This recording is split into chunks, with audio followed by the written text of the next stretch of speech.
ایک بہت ہی پیاری حدیث مبارکہ سنیے۔ حضرت ابو ہریرہ رضی اللہ عنہ روایت کرتے ہیں کہ رسول کریم صلی اللہ علیہ وآلہ وسلم نے فرمایا، کلمتان خفیفتان علی اللسان ثقیلتان فی المیزان حبیبتان الی الرحمن سبحان اللہ وبحمدہ سبحان اللہ العظیم۔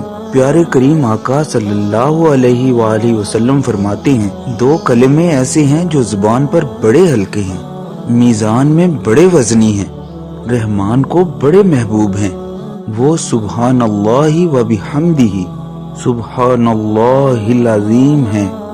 یعنی ان دو کلمات سبحان اللہ وبحمدہ اور سبحان اللہ العظیم کو زبان سے ادا کرنا بہت آسان ہے۔ ان دونوں کلمات کے ادائیگی میں نہ تو زبان کو کوئی دقت ہوتی ہے اور نہ کوئی وقت لگتا ہے، لیکن خدائے رحمان کے ہاں ان کی پسندیدگی اور اجر و ثواب بہت زیادہ ہے۔ اس اجر و ثواب کا نہ تو ہم اندازہ لگا سکتے ہیں نہ کوئی حساب کتاب کر سکتے ہیں، اس لیے اپنی زبان پر جاری رکھیے سبحان اللہ وبحمدہ سبحان اللہ العظیم۔